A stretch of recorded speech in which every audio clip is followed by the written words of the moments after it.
Welcome back to the show, the eternal show. We're never gonna die. We're gonna live forever. I've got some water and a sake drink, but they're not mixed together. They are separate. But also in the sake drink, there's some seltzer water. So technically, there's water in the sake drink. Seventh heaven. Why do you need smack? Why do we need smack? Guess what, everybody? It's Man Bun Sunday. Man Bun Sunday. Man Bun Day. Man Bun Day. Man Bun Day. That's a poor man's toe. Look at this. Look at this. My hair is... How do I make it visible to the audience? My hair is finally long enough to put in a man bun. Step 2. Viking braids. Yes. You should get those Viking braids, and then you should do some Viking murder. Like, not where you kill Vikings, but where you, like, kill other, like, animals to eat them or something. I agree. Con leche escuela mañana la ciudad de Mexico. I'll see your dad in Mexico. Jesse, what the fuck Can I is start this this fucking show? Yes, please. Oh, too fun, too fun. Welcome to furious. AAWI, the And Also With You podcast from Affable Idiots. Every week, join us and all your other lifelong friends as we laugh together.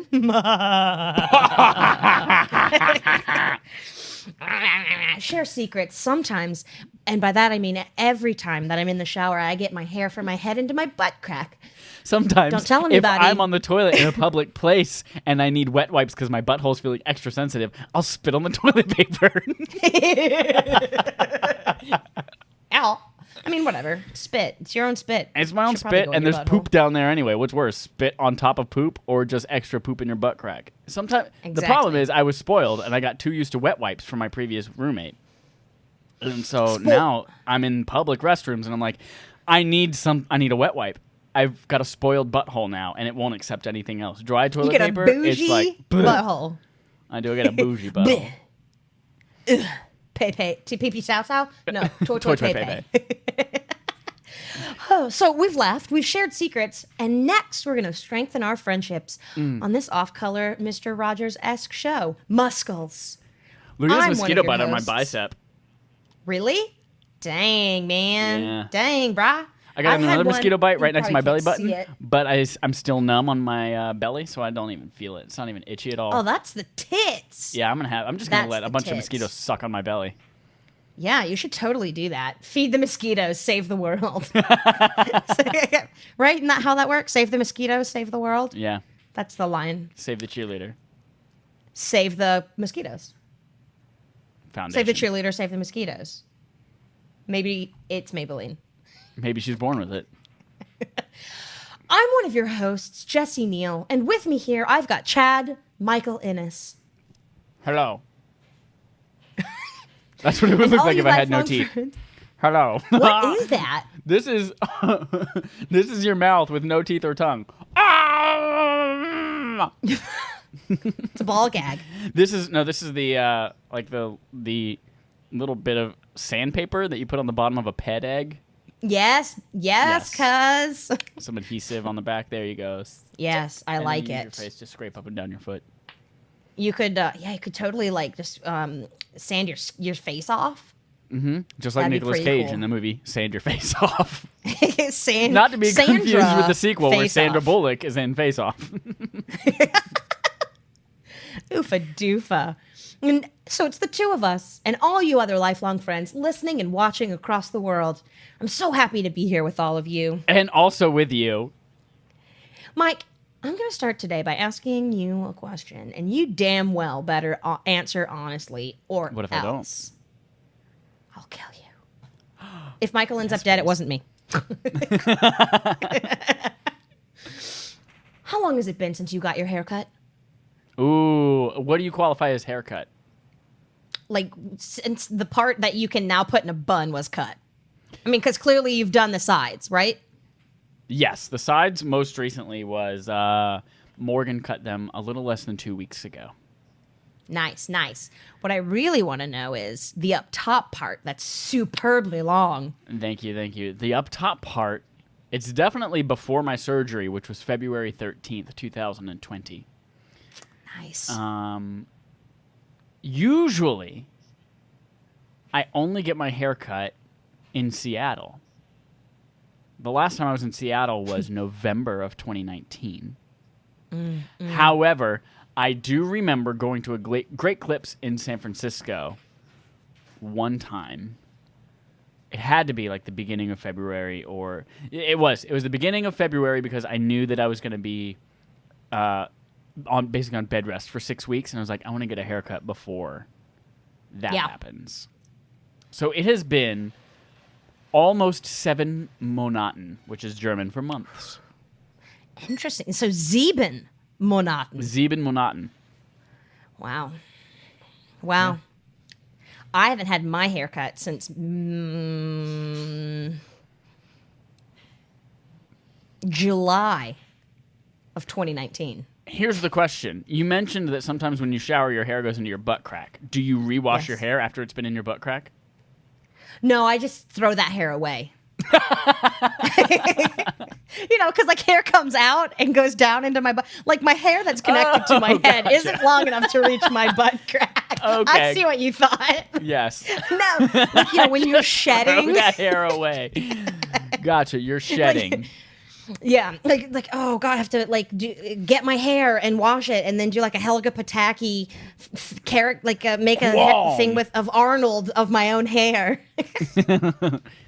Stupid. Helga so Pataki. Stupid. All right, well, we're going to move on to some healthy competition. What do you say? Yes, please. That sounds great. I like that. Let's have that. Last week, we did a delightful Cosmo quiz, wondering how much of a bad girl we are. Ooh. I'm a bad girl because I didn't put up the poll on the Twitter because it's been 2 weeks and I forgot to do it. I suck. I'm a bad girl. You're a bad girl. You're so bad. You're a dirty girl. But as we all know, Mike and I are just the right amount of bad. And hopefully you all are too. Just the perfect. Technically, I was one bad batter than you.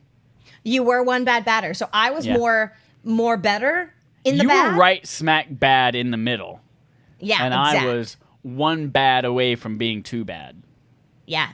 You're just like, you like to ride the line a little bit, you know? Yeah, Metallica's Ride the Lightning. Yes, definitely. How do you know that song? Do you know Metallica? I do know Metallica. I pretended to like Metallica a lot. I thought I was the only in high person who school. knew what Metallica was. JK. There's also the Tesla podcast, Ride the Lightning. Oh, I didn't know from that. Ryan McCaffrey about Teslas. Well, now they have to talk about us on their podcast. They do. The ball's been passed. Well, this week, we're going to play a game that I'm going to call the Wesley, Willis, Wyric Whirlwind. And really the word is lyric, but I'm sticking with W, so it's a Wyric. Oh, I'm a sexy baby. I've got a couple of Wyrics for you.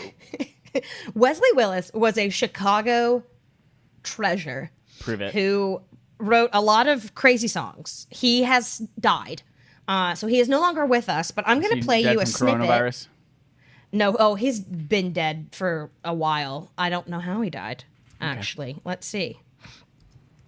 It wasn't the coronavirus because he died in 2003. Oh, 3. Oh, 3. He was born in Skokie, or that's where he died. Oh, he died Skokie. in Skokie. Those are all the people who think they live in Chicago, but they don't. He was an American singer-songwriter and visual arts. Oh, he had schizophrenia. He was diagnosed in 1989.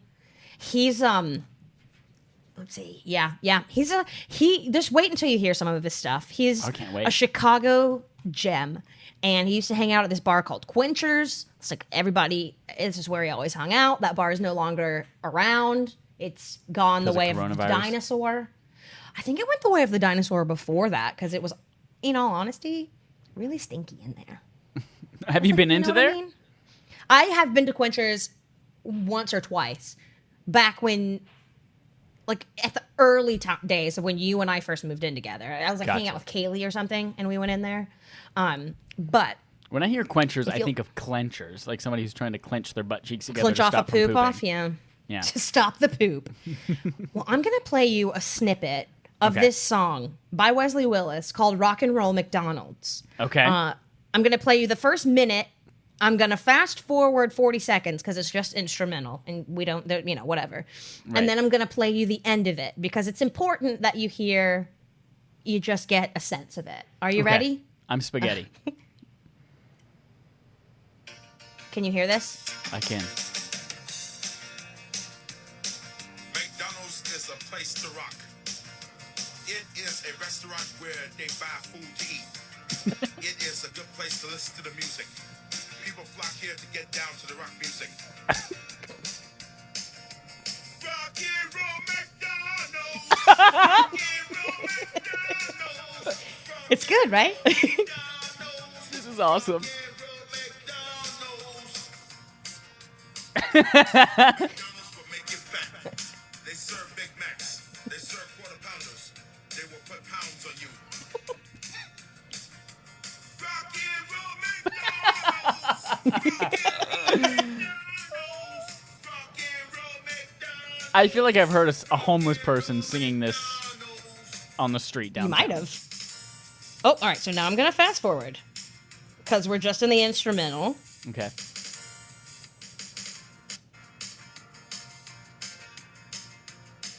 McDonald's hamburgers are the worst.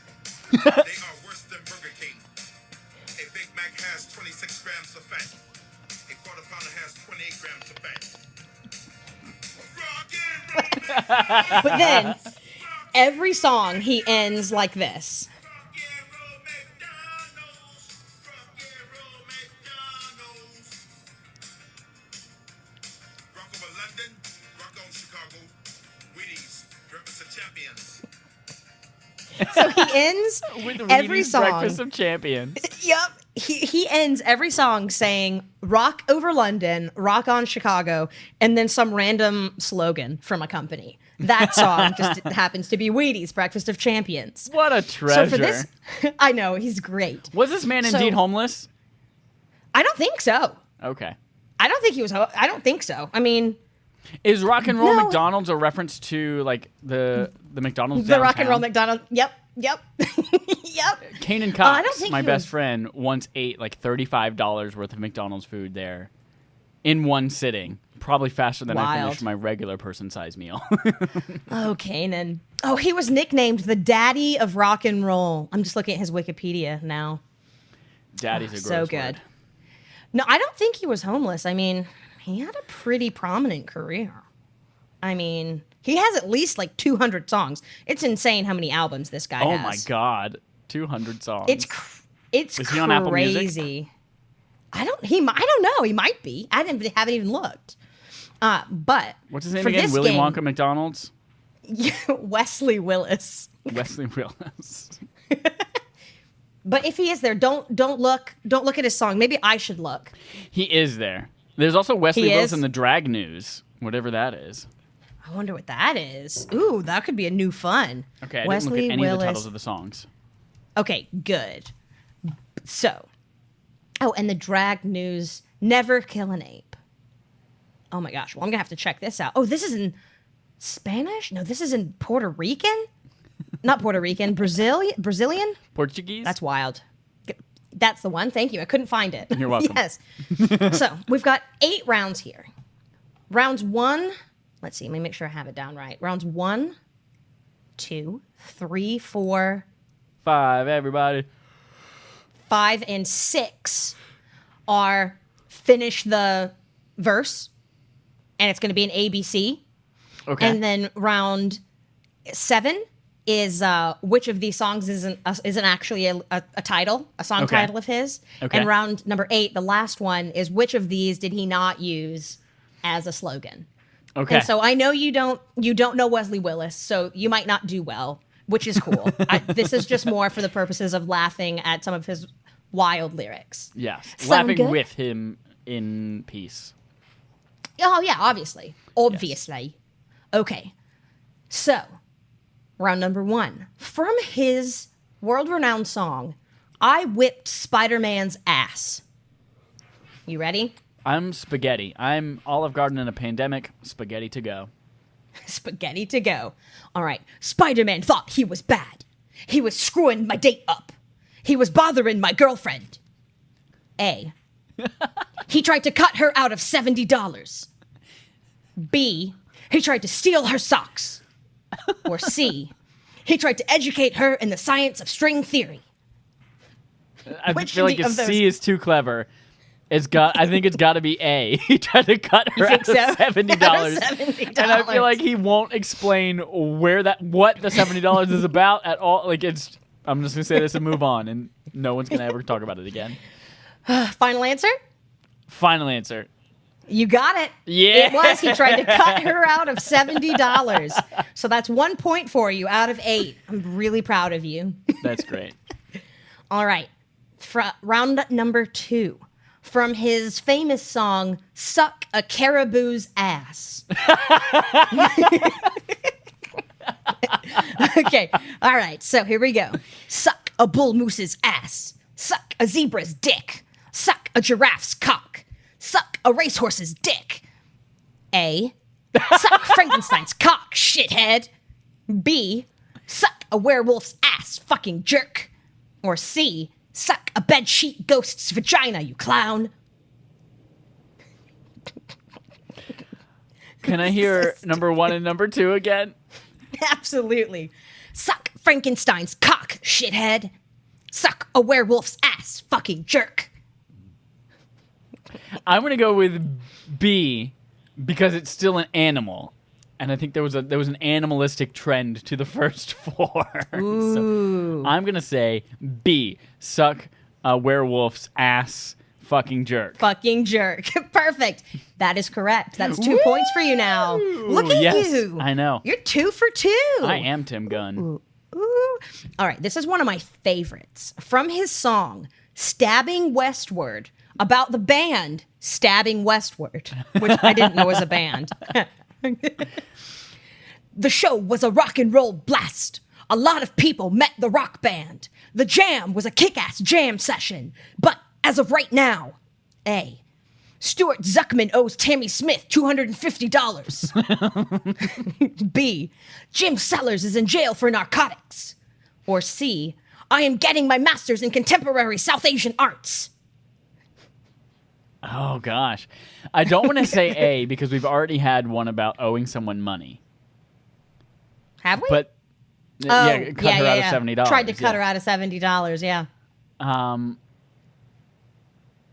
But then, what was B again? Someone's in prison for narcotics?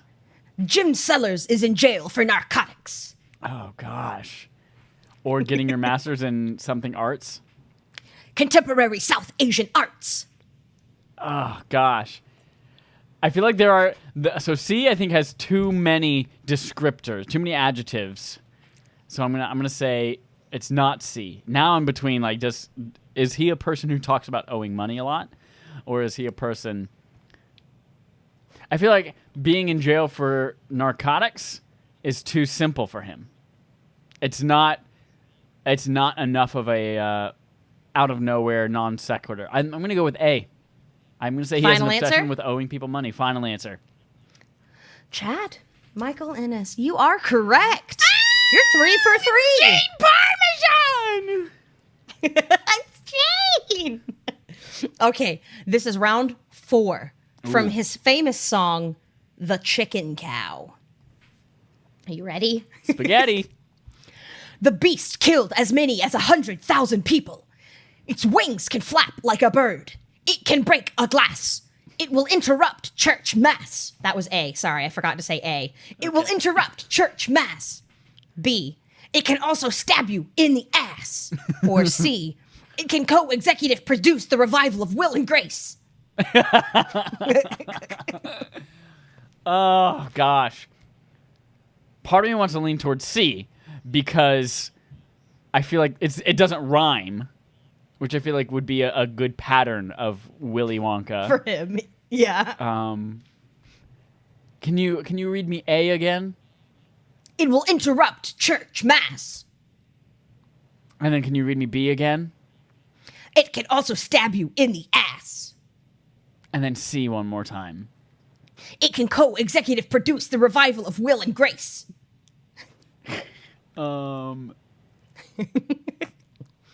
Can you read the lyrics of the song again leading up to it? Absolutely. This beast killed as many as 100,000 people. Its wings can flap like a bird. It can break a glass. Do you want me to read you the A, B's, and C's? It can break a glass. No, you don't have to read the answer choices to me again. I'm going to say, again, I feel like C is too specific for him. Knowing as little as I do about him and all of the right answers I have so far, I feel like C is too much for him. And then that brings us down to stab you in the ass or interrupt church mass. I'm going to say stab you in the ass because that goes along with killing 100,000 people and breaking a glass. Stab you in the ass. It's a little bit more... Final answer? Yeah, that's my final answer. Stab you in the ass. My good man, you are 4 for 4. Yeah, Jimmy. Yeah. Oh, this is one of my favorites. Okay, you're going to love this. Okay, for round, what is this? Round 5? 5. 5? 6? Round 5. 7, 8. Yeah. Round 5. Okay, this is from his renowned song, They Threw Me Out of Church. Okay. Once upon a time, I was cursing in Daniel's Chapel, AME Zion Church. I called one of the deacons a motherfucker.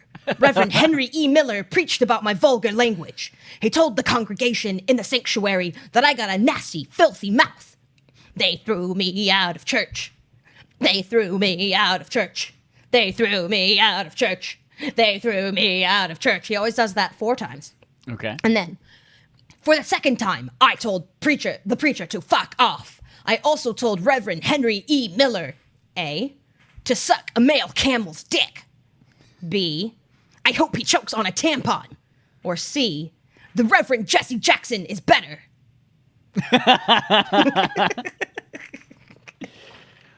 Suck a male camel's dick, I think is too... I think he would say suck a camel's dick. Suck a male camel's dick, however, I think is too much for him. And then suck a tampon, was that the second one? Choke on a tampon. Choke on a I hope he chokes tampon. on a tampon. I think C is just like, it's ridiculous enough that Reverend Jesse Jackson's better. It's just like, it's a weirdly innocent thing to say in a song around like, I told them to fuck off, and blah, blah. And then he's like, this guy's better than you. That's the kind of like out of left field humor that takes you by surprise. So I'm going to say C. Reverend Jesse Jackson's better. Final answer. This is the first time you're wrong.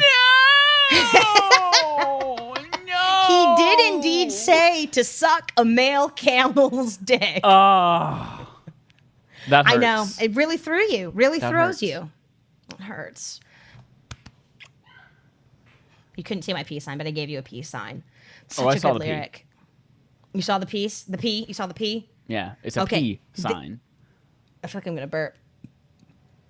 I did. I burped a little bit. Sorry, That guys. was some gross noise that's coming out of you. Some liquidy noises. That was a burp. All right. This is round 6. This is our This last is the last of the finish Mohicans.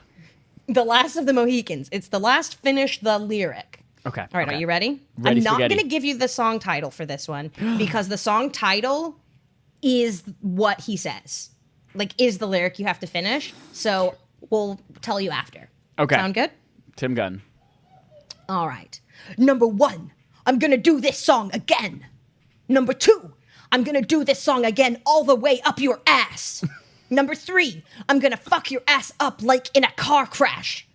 Number 4, I'm going to fuck you up like a goddamn accident. I only said it because it's the lyric, otherwise I wouldn't have. Number 5, A, fuck the CTA. A, that was A. Okay, B, fuck Mayor Daley. And C, Jesus is the answer. Oh, man. CTA. So everything's about, like, I'm going to fuck you up in a car crash. I'm going to... Yeah, all that kind of stuff.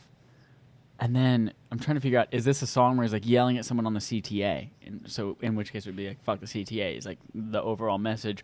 Or Mayor Daley? Is this a whole song about fuck Mayor Daley? Or what's the last answer again? Jesus is the answer. Jesus is the answer. I feel like that wouldn't be the title of the song. Or maybe... Okay, here's what it is. It is the song is called Fuck Mayor Daley, and it's just all the different ways he's gonna fuck Mayor Daley. So fuck him up, fuck his ass up like in a car crash. Fuck. That's what it is. It's called Fuck Mayor Daley. B, final answer. Final answer? Yep. Final answer. You're wrong. The answer, it's a surprise. We put this one in here because it's meant to trick you up. Jesus is the answer. That was the second one. Is the title of the song. That was my second answer. That was your second answer? And I just love it because it's like, he's saying like, I'm going to fuck you up. I'm going to fucking fuck you up. But Jesus is the answer. I wouldn't have expected it. All right. Great. So far. What's his name again? Willie? Wesley Willis. Wesley Willis. Got it. Wesley Willis. Wyric Whirlwind. Okay. So for round 7, this is the one where you have to tell me there's 4 here. Okay. One of them is not an actual song title of his. Okay. All right. So we're going to say, A, B, C, whatever. A, the vultures ate my dead ass up. B, shit and fuck. C, Kris Kringle was a car thief. Or D, I beat Harry Carey's ass. Ooh. Kris Kringle is a car thief is one that I definitely want to hear, so I hope that's real. I'm going to see that's real. Harry Carey is a car thief. Shit and fuck was one of them, right? Mm-hmm. And what was the first one? The vultures ate my dead ass up. That's got to be one. The vultures ate my dead ass up has got to be one. And I'm guessing which one's not a song, right? Yeah, which one is not a song? 3 of them are. So then it comes between Harry Carey and shit and fuck. I feel like shit and fuck is not... It's not clever enough for him. So I'm going to say that's not... And there's a subtle balance between some of these things. I'll be like, oh no, that's way too clever for him. And then this is like, I feel like it's not clever enough. It's just vulgarities. So I'm going to go with saying B is not a song. Shit and fuck is not a song by Wesley Willis's Wyric Whirlwind. Final answer? Final answer. You are incorrect. Oh, my vagina. The incorrect, or the not real song is I beat Harry Carey's ass. That's the other one I was going to guess was Fudge Mountain. I mean, like, Kris Kringle was a car thief and the vultures ate my dead ass up. It's just so. It's just so. He has a way with words. He really does. He's a real wordsmith. All right, this is our last round. Okay, right now, round. you're 4 for 7. Are you going to finish this at 50% or just over? Okay, so I'm going to give you the name of a song. Then I'm going to do the rock over London, rock on Chicago, and then I'm going to do the slogan. Okay. And you have to tell me which of these is not, like, they're all songs, and all of the slogans are real slogans, but one of them he didn't use, okay? So you tell me which one he didn't use. All right, Betty. So this is from They Threw Me Out of Church, which we knew previously he told the Reverend to fuck off. All right, from They Threw Me Out of Church. Rock over London, rock on Chicago, Pepsi, uh-huh. That's A. B, from Birdman Kicked My Ass. Rock over London, rock on Chicago, Maybelline, ooh la la. From his song Shit and Fuck. Rock over London, rock on Chicago, choosy mothers choose Jif. And from his other song Stabbing Westward that we spoke of earlier. Right. Rock over London, rock on Chicago, Sam Goody, got it. What an obscure... To pull Sam Goody out. Yeah, right? I've got it. I know the answer. Mm-hmm. And it's because you messed up the incorrect one. Wait, am I guessing which one's not one of his or which one is one of his? which one is not. Like, all the songs are his, but which slogan he didn't use. So the slogan is Tresemme, ooh la la. Therefore, Maybelline, ooh la la is going to be my answer. Well, final answer? Final answer. Well, you are correct, but the original Maybelline slogan was Maybelline, ooh la la. Yeah. Really? Yeah, I wish I would have thought of the Tresemme, because I would have been like, no, this is he'll automatically think that. So, good job. Thank you. You got 5 out of 8. 5 out of 8. 5 out of 8. Ooh. Everybody, party in your house, party in your mouth. Also, My pants party. at the end of us playing that game, Yeah. the way that I'm hearing you changed. I'm wondering if your mic maybe changed itself. I don't know. Am I Tim If it Gunn? did, it is Tim Are Gunn. you Tim Gunn? I'm going Mom's Tim to Gunn. stick my microphone. Yeah, it still says iRig Pro on here. Oh, it could just be the way that it could be like a my earbuds thing. Then I'm hearing you different. I just wanted to check and make sure. Ham. Shut up. Ham. People like the way she says ham. Ham. That show is so giggly. Stupid. It's Good so game. giggly. I'm glad you enjoyed. That was a good did. time. Casey and I put it together. He did He did most of the work. And boy, what a whirlwind it was putting When it are we together. going to get Casey on this podcast? We should get Casey on this podcast. He submits so much for this thing. We might as well at least see his face and hear his voice and tickle his beard. I'll tickle his butthole. Ew, Tim Gunn. I'm just kidding. I won't tickle his butthole. Okay, good. But Just make sure Maybe whenever you you do, can? you throw that hair in the trash. just throw it away. All right. I'm going to remember to put the poll up for this. So please Okay. let us know how you did on the Wesley, Willis, Wyric Whirlwind. We need to know. That's so stupid. So dumb. All right. Are you ready to move on to some honest discussion?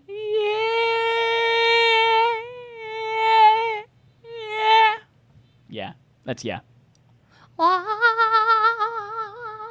Is this pretty? It's not ugly. Yes, I knew it. I'm sexy. Finally. Last week, we discussed what's the sexiest season. Oh, and we yeah, we ranked did. them just in general. It was a really great conversation. We learned a lot, honestly.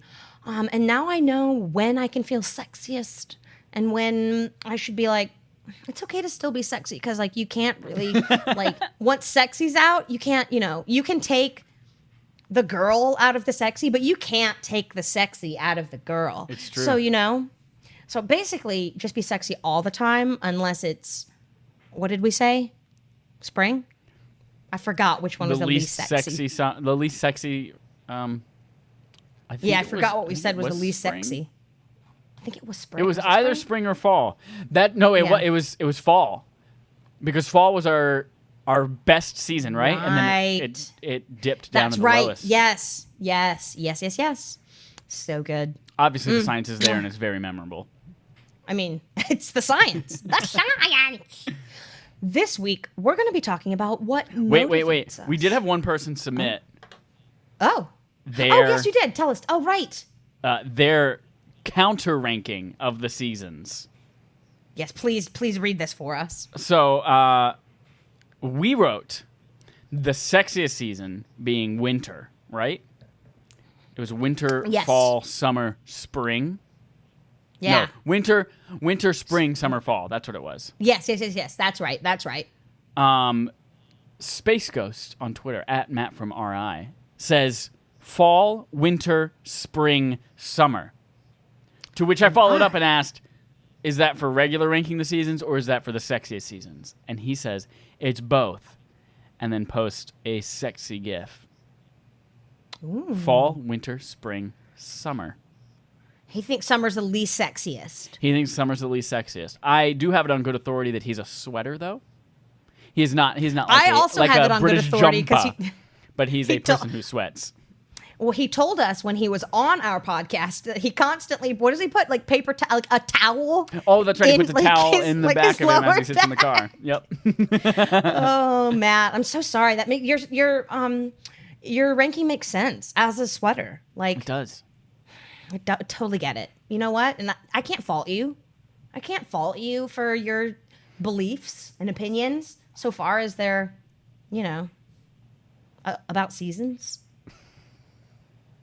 But I'll kill you if you think that, I don't know, coffee with orange juice is better than coffee with milk. I'll fight you. You dug yourself into a hole and you're like, well, I've lost it. It's not funny anymore. And you're like, but if I keep going, it might get there again. So I'm just I'm gonna keep driving. And no, it never got there. But at least I committed. You did commit. You commit to the bit. I can tell you exactly why I lost it along the way. Because I looked up at the camera and there's a piece of hair or like a spider web or something going across the lens. And I thought about reaching up to get it. And then I thought, you can't do that because you're recording right now. So just leave it. And then I was like, I don't know where I am. Oh, gosh. Well, I'm sorry I fucked that up for you all. Please forgive me. Okay. Let's discuss some stuff. Let's discuss it. I wanted to bring to the table a conversation topic today for our honest discussion about what motivates you. And I'll give you a little backstory of why this is particularly relevant now. I'm watching a new show on Apple TV Plus called Ted Lasso. And it is a show that is, it stars Jason Sudeikis. It is from showrunner Bill Lawrence, who also created Scrubs. And the show is about an American football coach who was pretty good at his job. I've heard about this. Yeah, he goes to teach a Premier League soccer team, or football team, as they say in Europe. So he goes to teach this team. He knows nothing about soccer. And it's all about... secretly, I've watched 3 episodes now, and secretly the show is about how to motivate people, what a good leader looks like, how to be a good person to others, even in the face of them treating you like garbage, and then how to turn that around. So how is being a good manager, being a good leader, how to motivate others, and it's showing that in a way that's really has a lot of heart to it. It is comical as well. It is a pretty humorous show. I'm enjoying it a ton, but that got me thinking about how to motivate people around me, whether it's something at work, whether it is motivating a friend, whether it is motivating, like my sister and I are doing workouts now together now that I'm back living with my family for a little bit. We also have our Ring Fit with Raf Club, if you want to go and follow us as we're all kind of trying to motivate each other to work out with the Ring Fit Adventure game. So there's a lot of opportunity in my life to motivate people, and I started thinking, what really motivates me? And that's why I wanted to talk about it today. What types of motivation motivate you to do stuff? Jesse, do you have any ideas? This is something I've never actually sat down and thought about what actually motivates me. Yeah. Which I guess is probably it's good to know what motivates you, right? Yeah. So you know what to focus your energy on. Whenever you know that you're not feeling motivated, how do you then turn that around? I'll start with a couple of things that I've noticed about myself. One specifically, we've talked about it a few times on this show. We've talked about it obviously on Ring Fit with Raf, is around fitness. And I get motivated in short bursts to do things like if I see somebody else doing it really well, or if I scroll to my Instagram feed and I see somebody they did some really awesome move and they look ripped as shit, or I see somebody lost a ton of weight. I'm like, whoa, that motivates me. I want to go do that. If they can do it, I can do it. That's short-term motivation for me. And what it usually ends up in is me going really hard for a few days, and then the motivation wears off. But I found what sustains my motivation long-term in that area is some kind of internal drive. That's all external motivation for me.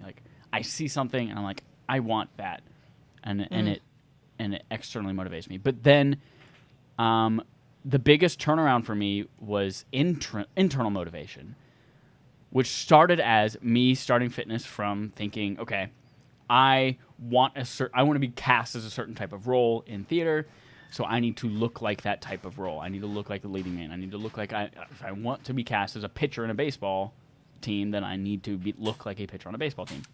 Right. And so that started it, but then as I started working out and working with Adrian and things like that, I started to notice that I was able to do things that I didn't think I could do. And I was lifting amounts of weight that I didn't think was possible. And I didn't know my body could do a muscle up or several pull-ups in a row or all sorts of different things that I was able to do.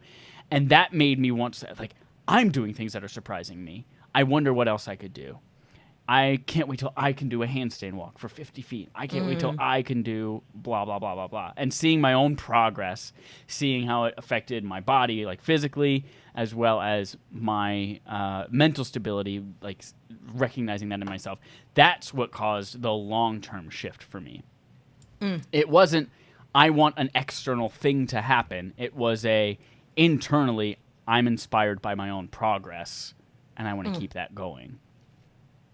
That's one example from fitness for me that has worked. That's fitness for me. Fitness for me for birds by Mattel. For birds. That's really good. And that you like giving that example, it made me think of some things that do actually motivate me. So for example, I've recently, I guess, have you heard of like acrylic pouring? It's a type of art. It's like acrylic paints, and you take and like you put a bunch of different colors in like a plastic, like a Dixie cup or like just a plastic cup, and you pour a bunch of different colors in, and they don't really mix much, and then you pour them onto a canvas, and or you can pour them over something onto a canvas, and they make really like cool designs and stuff. You haven't heard of this? No. Well, it's not. So that's not an art that I have done, but I've been like, like Facebook has there's like a tab now. I don't know if you know this. I know you don't really do Facebook much, but there's a tab that's just like videos instead of like your regular newsfeed. You can just click this thing and it's just a bunch of different videos. Okay. And so sometimes when I'm at work and I'm bored because I work and travel and there's not a lot going on, I'll be like, okay, I'm tired of whatever I've been watching on the TV because I've always got something on because it's like so slow. So I have that on to sort of occupy my mind when there's nothing to do for work. But then I'm like, I'm sick of that. So I'm going to go watch, see what is on this like video feed or whatever. Yeah. And there's this, there's just, and I don't choose what's on it. I think it's just based off of, I don't know. I'm sure it's some sort of an algorithm about what comes up. But there's this artist who does a lot of acrylic pours and acrylic paintings and things, and they're really pretty, and the art of it, and it's just like that watching it and seeing that really inspires me to want to pick up my arts and craftsy things again. I really want to get a sewing machine. I just want to start to sew. I want to like make stuff. So I mean, I don't think acrylic pouring. I mean, I'm curious about acrylic pouring, but it's like isn't something that I'm like. I'm acrylic curious. So it's not like, so it's interesting because watching this art is inspiring me to do other art things. Mm-hmm. It's like, this is just an art that I think is really cool and I love the creative process. And then that makes me think about the stuff that I love that I haven't done in a while either. So watching things, like the creation of art in general, inspires me to create art. And then from a more internal, because you gave an external and an internal, made me think of, from an internal perspective, my mental health motivates me, for good or bad, honestly. Yeah. But for we're going to speak of it for the good. Ever since I moved in with Casey, when you and I were still living, you were already in San Francisco, but technically we still lived together. And I was going through and getting rid of so much of my stuff, and I was cleaning it all out, and I was like, holy shit, this feels good. And then we moved in together, and everything was clean and it's proper and in its place and put together. I'm just like, I feel so much better when I'm not living in a mess. And I always knew that, but it was really hard to keep up with that you know, for a while because my mental health was not very good for a while. It was, I mean, it's always sort of fluctuated, but for a long period of time, it was not good. And so I'd clean up and I'd be like, yes, I'm going to do it. I'm motivated. And so now that I've been consistently, and it helps that I'm not living by myself. It helps that I have a partner that I love and like get along with and all that good shit, you know, who is also like that. So that definitely helps, having the accountability or not even that. It's just more of like a partnership, I guess. But just the fact that I don't want to feel like, because I haven't felt as low as, I mean, it still fluctuates, but it hasn't gone as bad as it had been. And so the fact that for a consistent period of time, I've been feeling better. I want to stay there. So I'm like, okay, I have to keep this clean, because if I don't, I'm going to start to feel like shit about it. So like the fact that my mental health is sort of up now is motivating for me. It motivates me to find ways to keep it there and to consistently do what I need to do for them to be there. Does that make sense? Yeah, for sure. 100%. 100%. Yeah. That's interesting. I hadn't thought of that. Yeah.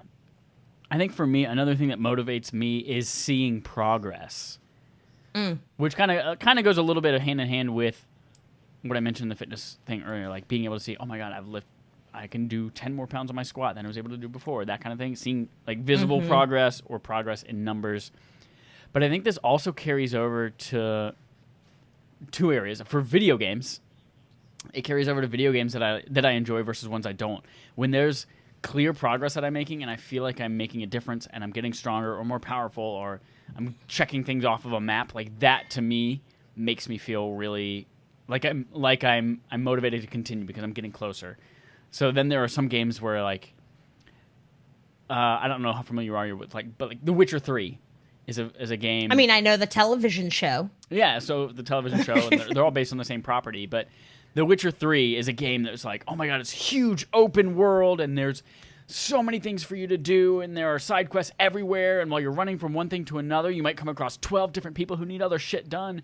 And in that sense, I'm like, there's always something to do, but there's not a finite list of things that I can look at and say, cool, I've done 25% of the things, or I've made progress on this today. It's just like, it's just a ton of shit for me to keep checking off, and I'm never going to reach the end. I'm just treading water until I die.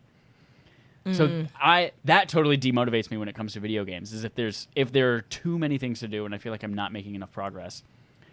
But then I also realized this about myself in a professional capacity at work, where for the last like 3 or 4 months, I was feeling kind of down on my productivity.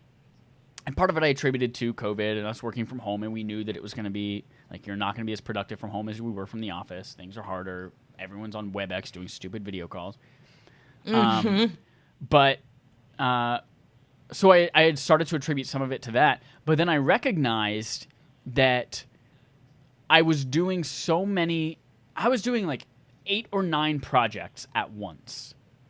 And I was making every single week, like all of these projects had to be done at the same time ish, around the same time. So I was like making little headway on all of it. And so I would look back at the week and be like, man, I didn't really do much. I made like 5% progress on all of these, and I feel like I got nowhere on them almost.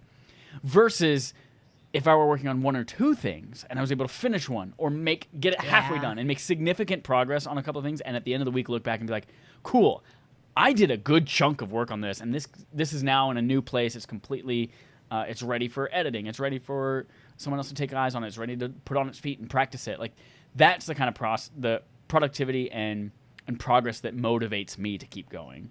And it's on the flip side, if I don't see that every week, it's easy to go back and say, well, I made 5% progress here and 5% progress, and that adds up to a lot. But it's still like internally, I look at it and it's like, that's very little on everything. Yeah. So even progress though you still did a lot. Exactly, yeah. So progress is a big, like, having visible progress that, like, you can quantify is important for me for motivation as well. Yeah. I in my area of work, seeing progress isn't so much of a thing, just because it's like somebody calls in, you book a trip, essentially, you know? Yeah. But I can definitely see from like I also work on commissions. So I can see that, like, working for me, just like taking what you've said and putting it like, how could I put that on myself and see that in my line of work? And the only area that I could that sort of would apply would be for my commissions, and to see progress within there, which would just mean not making mistakes, making more and more bookings and whatever, which I do. I'll feel like shit when I fuck up, or especially when I have to go backwards on something because I fucked up, or like if I just haven't done really well and I'm not making progress in that regard. Because, I mean, it's good. It's fun to see those numbers go up. And progress is like, I definitely see that. Because you can have progress in other areas of stuff and as well. That's definitely a good motivator. Something else for me that motivates me, how do I word it? Like, I guess like kind of like goals, I guess.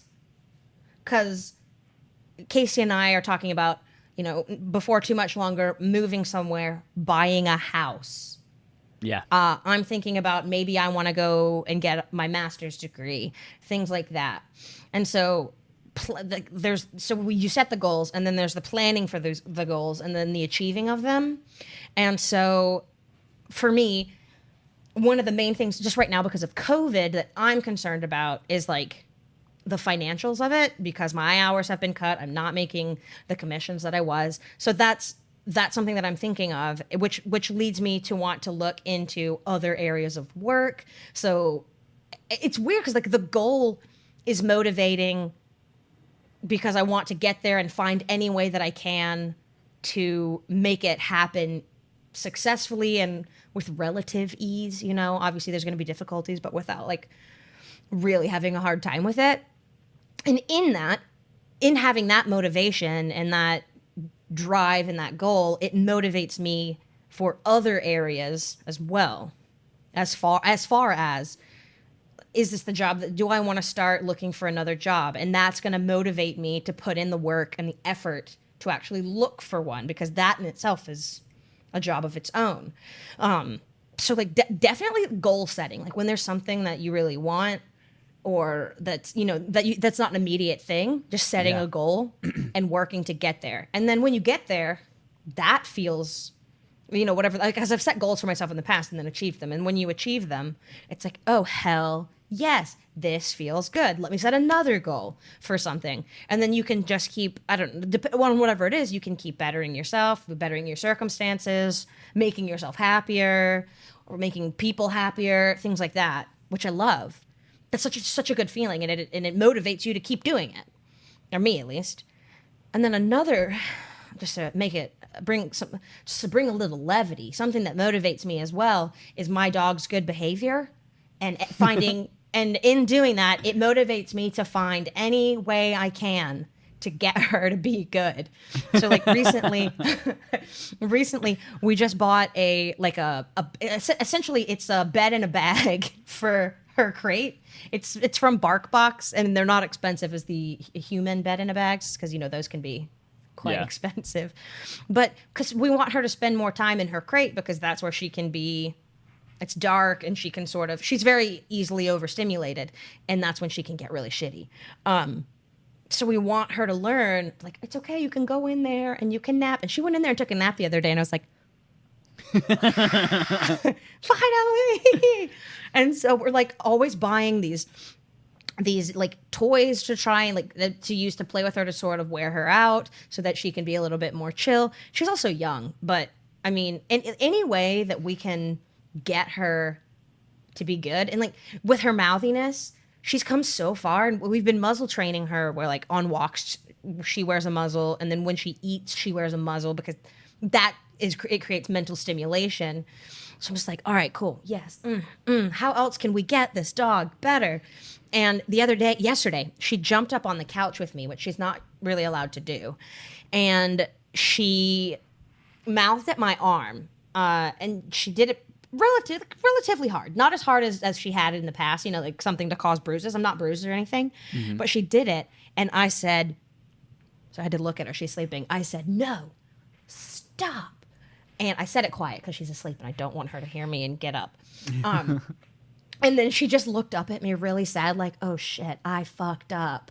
And then she kind of went and laid down and was really listening to me and obeying after that. So like seeing the progress in what we're doing for her behavior and like her just being better motivates me to keep trying. Because sometimes, it's easy to get overwhelmed and be like, I feel like this is never going to resolve. But like actually seeing progress in her feels like it feels like progress in us as well, because of like this, what we've been doing has been making progress. And then when you look at her now compared to when we first got her, it's like she's come so far. And I just love it when she's good. Chef's kiss. It's so good. So that really motivates me, especially because, she's like a baby. So she takes up a lot of, time and effort and thought and stuff. So I love when she learns and when she makes progress. It's so good. Are you at all motivated by like other people's words, whether it is, Jesse, you did this really great thing, let's celebrate it, or Jesse, if you just get up and do this thing, then you're going to be so much happier, like whether it's like that positive recognizing good things or whether it's like calling out bad behavior in a way to kind of almost shame you into doing whatever the calling out bad behavior does not help me. It actually really depresses me. It makes me feel worse about myself. I'm right there with you. Yeah, I hate it. Like why don't you just get up and do this? You'd feel so much better or whatever. And like, you don't know what would make me feel better. Fuck you. I'm going to sit here and make myself worse. Just because you told me. Kanan listens to this guy named Gary V, and it's all basically tough love. And so he'll go and sit on the stair climber and he'll listen to this guy talk. And the guy is just all about like, if you really believed in something and you really wanted to achieve it, everyone's coming up with excuses. And every time I hear somebody say, I don't have the time to do it. I don't have the money to do it. Fuck you. You have the time. It's just you don't enjoy this, or you don't really want this as much as you want to sit on your ass, blah, blah, blah. And so that for him, I hate it too. It totally turns me off and makes me not want to do anything.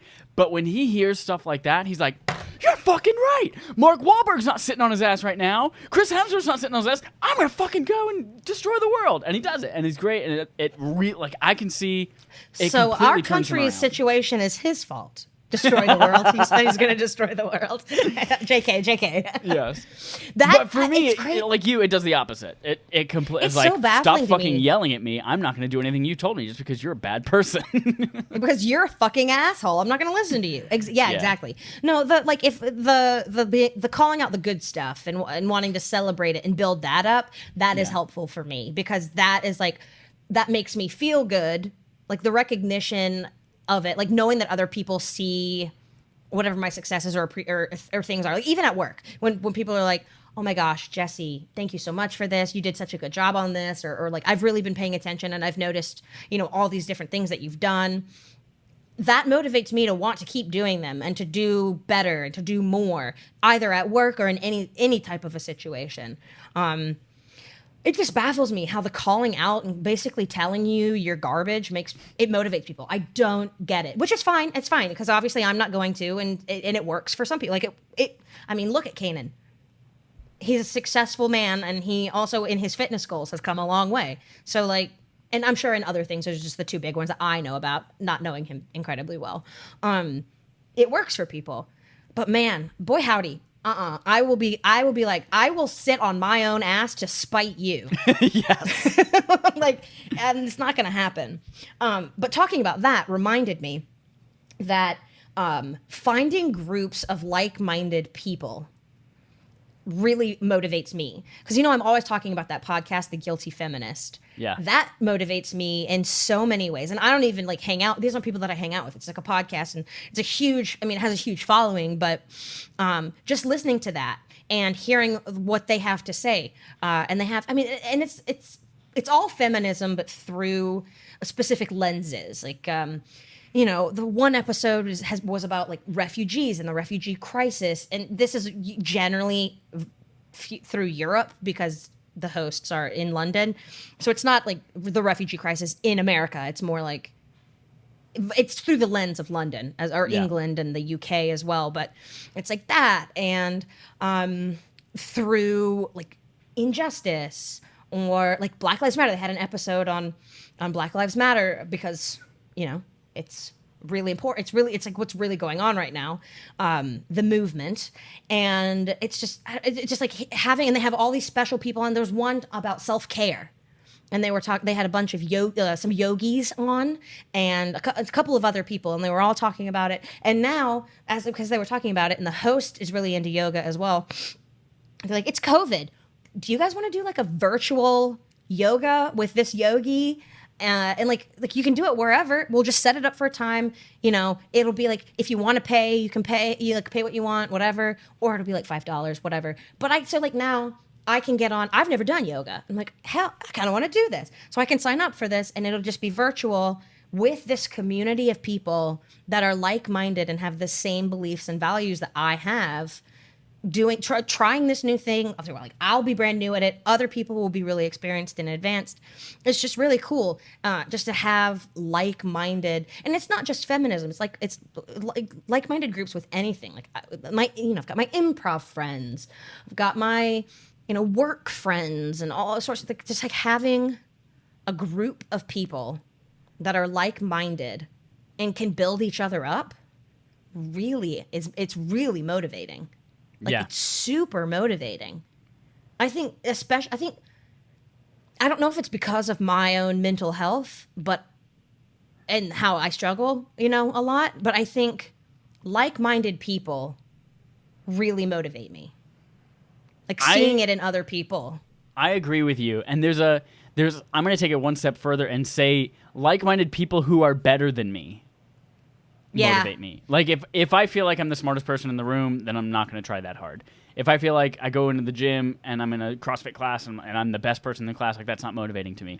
But if there are people that are better than me, that makes me want to push myself that much harder to reach their level, or it makes me realize whatever it is that I'm trying to do is possible because I can literally see that person's done it. That's motivating to me. But on the other hand, if they are too much better than me, then it's completely demotivating. I can remember I went to Sketchfest a few years ago, and I saw this group from Canada that did this like 45-minute long-form sketch show. And I saw it, and I laughed so hard, and it was so perfect, and the humor was spot on. That I, like, literally after I walked out of there, I was like, they were so good at that it makes me never want to do comedy again. Because I know that you felt like I shit don't about feel yourself. like I can. Exactly. You're like, I don't know that I can reach that level. Yeah, I hate that feeling. I hate when it's something that's like you perceive it as so much better than you. Yeah. And that's all about, that comes down to perception as well, about your level of funny compared to another person's level of funny. So there's that within it, but no, I'm totally with you. If I'm like working or around somebody who's just so far beyond where I am that it feels like I could never get there, that is demotivating. But I like to sort of go like along with, but also not against, but along with, but adding some to what you said, as far as like you don't like having people like that you're better than, you always want them to be better than you, or that's what's most motivating. In my groups, I like to have all different ranges, because if there's somebody who's maybe not where I am yet, but then I'm not where this other person is, maybe they're not where this other person is, and then you have a bunch of people in all of these different levels, I find that motivating, because it's like I can see this person who's not where I am yet and be like, I was there, but I'm here now. And then I can see, the person above me. I'm like, that's achievable to me. I can get there. And then knowing that person who already got there is still working, because there's the people above them that they're like, it's just, it helps me to see, I suppose, more levels of it. Like I was here, now I'm here. That motivates me. I'm here, I know I can get there. That motivates me. And then saying where I'm going to be, that person who's there now is going there. It's like a set of Russian dolls. And that motivates me. And you're like, I can see the smaller doll that I came from. Like I can see the larger doll I'm going to become. It's the Russian dolls of motivation. It is. I really like that. And I guess I really hadn't thought about that. But, I mean, groups of like-minded people and having something like, especially like with podcasts and having content that you can listen to and sort of absorb about something that you're really interested and involved in with people who are, and especially when the community of that, around that podcast is active as well. That just motivates me because it's like there are people who are also interested in these things that I'm interested in and working to become the best version of themselves via this lens. Like, for example, the lens of feminism. Like, I want to be the best intersectional feminist I can be. I'm seeing all these different people. And then with it, like on this podcast, they have people of color and all different intersections on. And then I'm like, okay, maybe they've got like, I forget. I think they don't like the word disabled. Differently Maybe abled. They do like disabled. Differently abled, yeah. I think a lot of people say differently abled, and so they've had people like that come on and talk about their feminism through that lens and their experiences being otherwise differently abled, and that's not something that I, a fully abled person, think about a lot. And then these people come on, and it makes me I feel like it makes me a better person, a better feminist, because I'm like, yes, this isn't something I thought about. And that it's important to think about this because it's just like where we grew up, a lot of things that we grew up with were racist and we didn't know it until we knew it, like a lot of the things that we grew up with that I didn't know was racist. I learned were racist when I moved up here to Chicago. I was like, oh my gosh. Okay. Well, I had no idea. So I just like how this podcast in general, but I mean, just for different groups of people in general, the more diverse your groups can be, the more you're going to be, sort of presented with facts or situations that you hadn't thought about or that you had thought differently about. And then you realize like, oh my gosh, I was wrong, or this is such an important thing. You know what I mean? Yeah. And it just sort of I feel like it makes me more well-rounded and more open-minded. And I don't know. That motivates me to just be a better person. And then feeling motivated to be a better person motivates me.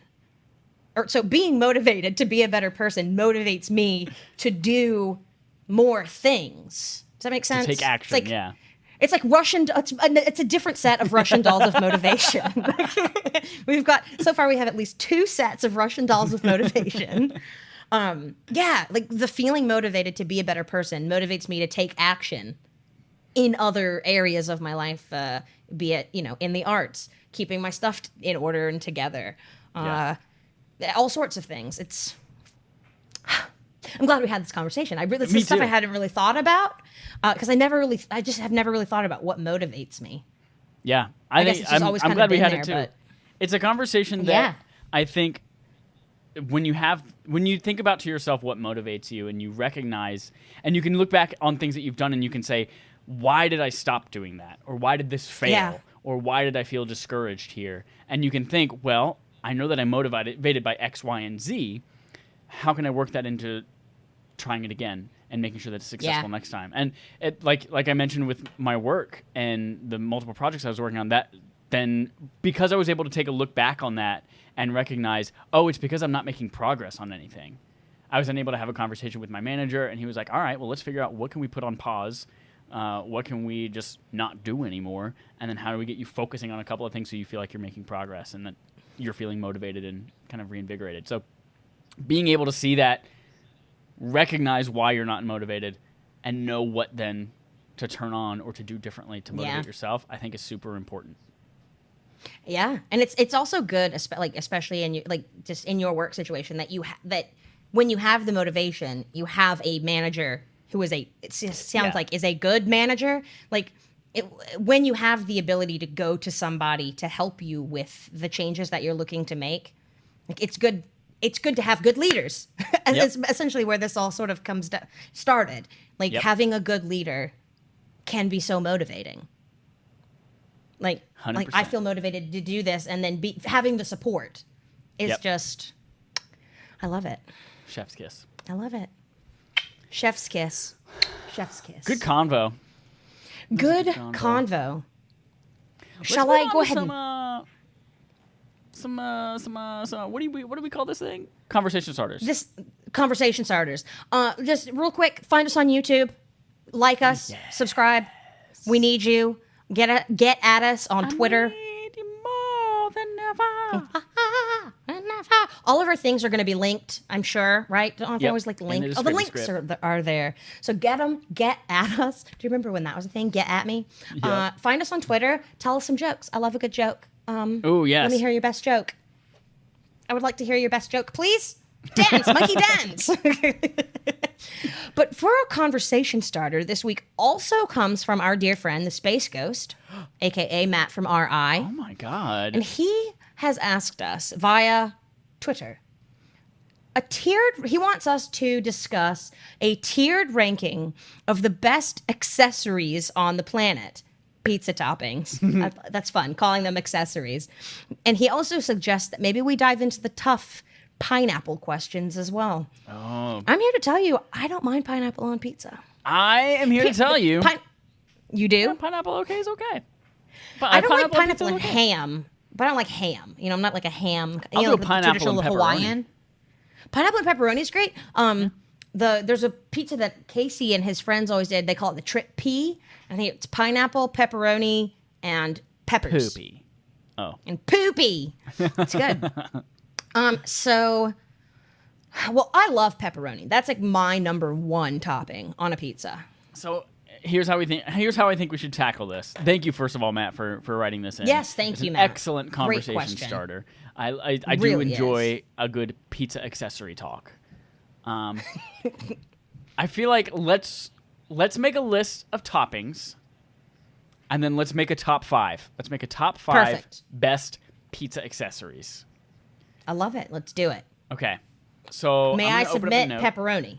You may submit pepperoni to the court for evidence. If it please the court. Okay. I'm going to just type this at the bottom of our shared note for the run of show. Perfect. Okay. So we have pepperoni. We have bacon. Yeah. We have chicken, like grilled chicken, Yes. little bits of chicken. We have Absolutely. green peppers. We Yep. have Onion. banana peppers. We Do you have like onions? I know you don't like black olives, so we won't put those on there because I know it won't make they the top exist 5. as something, so I want to throw out ideas. Black olives, Love 'em. pineapple, Yep. sausage. Ugh. We Yes. have hamburger, like ground beef. Yes. Yes. Multiple Cheese. cheeses. Yeah. We have. What else? I would like to submit to the court as evidence Exhibit C, stuffed crust as an accessory. Yeah, I'll take it. I accept. Stuffed crust, usually, again, with multiple cheeses. I do love a good stuffed crust. Now, what are some other pizza what else? accessories? Ham. We've talked about ham. Yeah. Ugh. Yes. It is a thing. We don't have to. It we don't have is. to It pick definitely but it is. a thing. What else do people put on pizzas? I'm gonna put barbecue sauce, just because people sauce. like barbecue sauce instead of traditional sauce on there. Yeah. Yeah. Some people do love Tomatoes. It. Oh, People put tomato. tomatoes. Jinx. Got out of my head. Yeah. Tomatoes. Into my car. Basil. Basil. Yep. If you're gonna have a margarita. Arugula. Pizza. Arugula. It's a good one. And now I just got to think about Blaze Pizza. What's in the line that you can put on there? Yeah. What's in the line there? Chunks of mozzarella. Yeah. Broccoli. Do people put broccoli on pizza? You know, I have one time seen broccoli on a white sauce pizza, so I'm going to put broccoli down. I mean, I don't vote for it for the top 5. but, No, it will you know, not be in our that's the top thing. 5, for sure. We can tell you that right now. Do you ever like to pronounce broccoli as broccoli? I think that's fun. No, but sometimes I like to pronounce it as broccoli. Ooh, like E. coli, but healthier. But it's like cooler brother. It's cooler, brother. It's cooler brother Brock. Broccoli. I think that's a good list. I was just about to say, I think that's a good list. Yeah. All right. Okay. Should we take off the ones that we definitely don't want on the top 5? Here's what I'm going to do instead. I'm going to turn this into a checklist, and we're just going to check the ones that we like, that we think Perfect. should be part of the conversation. Obviously, pepperoni. Definitely. Faux show. I'm I'm going to throw out bacon as an option. I'll allow it for now. Yeah. We'll Regular see. bacon, I mean, I not love Canadian bacon. Not Canadian bacon. Yeah. American bacon. And I know you're not a pizza girl, but I'm a big fan of sausage on a pizza. Ugh. Yeah. I hate sausage on a pizza. I hate it. But, I mean, I know a lot of people love it. So I guess now we have to decide, is this going to be like the compromise of top 5 between the two of us? Is this going to be the Affable Idiots definitive ranking of pizza accessories, or is this going to be... Yeah. I think it has like to be. what I think it has to be a seems to be- compromise. Yeah. Yeah. I mean, I think that seems fair, right? 100%. From that thing. I mean, I'm sorry. I know you like sausage, but I absolutely hate it. That's okay. Sorry. I am a fan of cheese in general. Same. So multiple shall we cheeses? click multiple cheeses? Let's put on there. Definitely. Yeah, multiple cheeses, definitely. On the flip side, stuffed crust I find is always underwhelming. All right, let's leave it off. Let's leave Cheese it stuffed off. crust, I'll pass. Now, I know you don't like black olives, right? I've never had a black olive, but it looks like fish eyeballs, and I will not eat it. And you won't eat it? So let's leave it off. Because if you can't even say, then it shouldn't be on the top 5. Like, if you've never had it. Yeah. What are your thoughts on onion on a pizza? Here's the thing. As a grown adult person, I've only recently started eating onions in the last, few years. Mm-hmm. I have eaten onion on pizza without going, ew! But it's not something that I would ask for on a pizza. All right. We'll leave it off. We will leave it off. What about green peppers? Green peppers, I'm kind of coming around to. Are you a fan of green peppers on pizza? I do like green peppers. Like, when Casey and I order pizza, it's either pepperoni, black olive, and onion, or pepperoni and green peppers and maybe an onion. Yeah. That's we get. We'll put a check mark next to green peppers. So far we have pepperoni, bacon, green peppers, and multiple cheeses. I like it. Let's see here.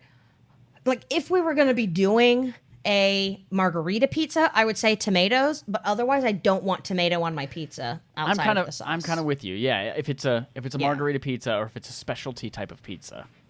Yeah. So I wonder then, does that eliminate basil and arugula as well? Because that would, in my experience, is only in like a specialty kind of pizza. Yeah. As opposed to like an artisan let's pizza. Just get exactly. When you go to a place that's like up their own ass about their pizza. Yes, exactly. Egg. Exactly. Okay, so that's going to eliminate then basically the whole bottom part of the list: tomatoes, basil, arugula, broccoli, and chunks of mozzarella, the big chunks of mozzarella. Barbecue sauce, I'll pass. Ham, I think we both agree will pass. Stuffed crust, that's the entire second half of the list is gone. Yeah, the entire second half of the list, no thanks. The hamburger? A hamburger. Not a fan of ground beef on my pizza. I'm not either. I've never been a fan of banana peppers on my pizza. I'm not a fan of banana peppers. Yeah. Honestly... That leaves us with pineapple and chicken as our last two that could be our 5th. And honestly, of those two, I would lean more towards pineapple myself. Yeah? What would you do? I think I'm with you. I more often than not will order, if I can get multiple toppings on a pizza and I have choice, I will do pepperoni, bacon, and chicken. Yeah, I know you love that. That's a good combo. I do. It's a good combo. But at that point, too, more often than not on the pizza, the chicken comes out really dry. Yeah, that's always been my experience, or for the most part, has been my experience with chicken on pizza. It's just hard to get it right. So I'm going to check next to pineapple. So that means we have our top 5 pizza accessories. We have pepperoni. We've got them. We've got bacon. We've got green peppers. We've got pineapple. We've got multiple cheeses. Now it's about ranking them. Let's do it. So just above that, Let's see. I'm going to make a numbered list. 1. I think we all know what has to go at number 1.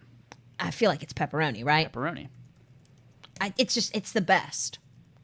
It's so good on a pizza. And in general, my dog loves it. Oh my God. I could take a package of pepperoni out of the fridge, undo the little Ziploc on top of it, and just accidentally eat an entire sleeve at once in one bite. So good. It's so good. Here's another thing. I don't know if Holden ever made you do this. It sounds like one of the worst things you'll ever experience in your entire life. Have you ever taken an Oreo, put pepperoni on top of it, and eaten them together? No. Ew. It sounds like it makes you want to throw up. And I told him, fuck no, that's disgusting. You're a disgusting piece of shit. Please drown yourself. And then I tried it, and I was like, damn it. This is good. You liked it.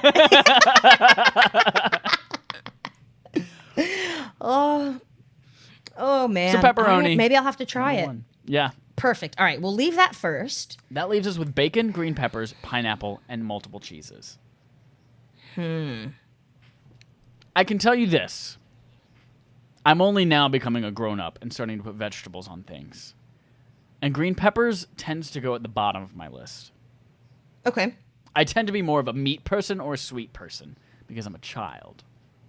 Yeah, I'm a sexy baby. I'm a sexy baby.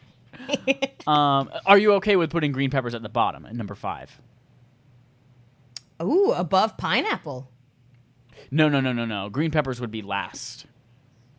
I mean, below pineapple. That's what I meant. Pineapple above green peppers. I'm okay with that. I'm all right with it. You okay with that? Yeah? Yeah, I accept. Yeah. Definitely. So now for 2, 3, 4, we're left with bacon, pineapple, and multiple cheeses. I would suggest that multiple cheeses go next, just because I would be more likely to put multiple cheeses on my pizza than bacon,